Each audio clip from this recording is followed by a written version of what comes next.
Hi, my name is Mark Reynolds. I grew up in Albuquerque, New Mexico since 1960. I work at the University of New Mexico as an associate director here in Albuquerque, New Mexico. So my responsibility at the University of New Mexico is I'm the associate director over IT telecommunications, the voice system. I'm responsible for 25,000 phone lines.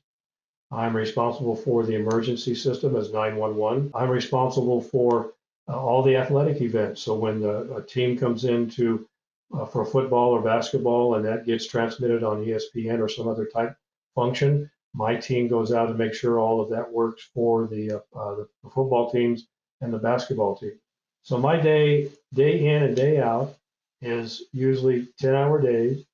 Um, I have lots of meetings now with us working remotely, with the university working hybrid now. We're 3 days at home, 2 days at work. I'm at home now. I do all the engineering. I have a lot of good engineers that work for me, but I do the overall designs, and then I let them go and give me feedback on what they want to do and how they want to make things work.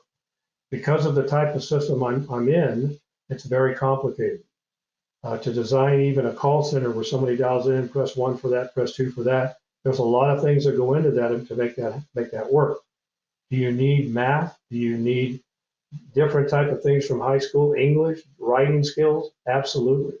I'm a technical writer. I can show and tell. I can write on the board. I love to draw on the board when I'm talking to my team because to me, pictures are worth 1,000 words. So my day in and day out, like I said, about 10-hour days, and I'm constantly studying. I'm taking webinars all day long because knowledge is power, and you have to keep on top of things. And I'm a baby boomer, so so my group is starting to exit out. So you take 49 years of experience. What I try to do is mentor. That's the best I can do is mentor to the people that work for me and the newer generation coming in, as long as they're willing to want to learn. Some people just don't want to learn, but if you want to learn, you've got the best person in the house in order to train you while you're doing what you're doing. I have been in higher ed for 39 years, and I have been in telecommunications for 49 years, starting in 1973, where I went into the military and I went into the what's called Autobahn, and that is overseas communications for the military. Why was that? Because knowledge is power. And I knew that if I wasn't going to get into college because I didn't have my parents' drive or the money, actually the funds more than anything. So anyway, I went into the military and it was a great opportunity for me. I got to travel to Spain. I got to work on one of the largest telephone systems in the world. I landed a job with a company called Missouri Research Laboratory. Because of my background, they thought, well, why don't we take on contracts repairing computer equipment? And so I said, sure, why not? I did. I didn't do a lot of that in the military, but I have the aptitude. I do electronics. Then I was repairing printers, and one of them was at New Mexico Tech in Socorro. And I was doing that for them. And then the director down there said, hey, uh, we could sure save a lot of money if you would just come and work for us instead of coming down and billing us for all your time. I applied, I got the job. So career path is high school, military, Autobahn, Missouri Research Laboratory, computers at Missouri Research Laboratory, and then New Mexico Tech. And New Mexico Tech, I was there for 19 years, and I was the manager over all of the voice, the data, the infrastructure, and the security systems for all of New Mexico Tech. So if you actually, when you drive by Socorro and you look up at the M Mountain, I'm the one that put in the little device that during the football games, they type in a code and it turns the M on when they're playing football so you can see the M Mountain. So then I do that for 19 years and then the job opens at UNM. I apply, I get it. But my dad always said, well, if you can use your hands and you can make money and make a dollar at a career, you'll be okay. And literally, I'm 66 now.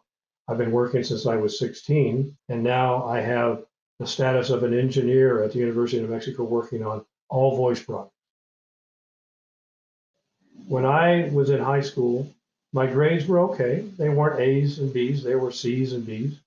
But I got through, I passed okay. But my parents were just not academic. They just had no background in college. My dad didn't finish high school. My mom finished, but they were just of that generation of the 50s and 60s. College was just not part of our family. So when it came time for me to get to my time at bat, my dad told me a very good story that I'll always remember.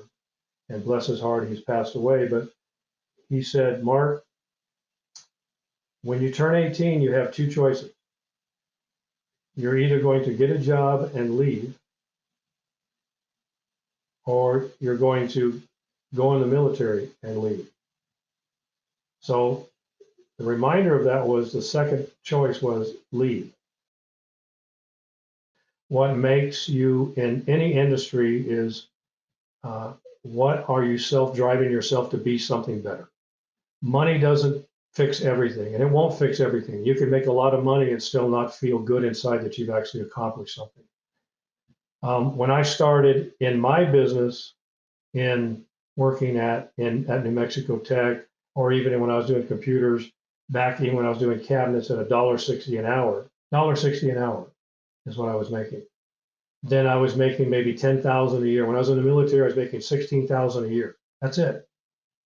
Now I make as much or more than somebody with a master's degree. Why is that? Because I have driven myself. It's not because I don't respect the degree, but I respect the trade as well. And there's a balance between the two.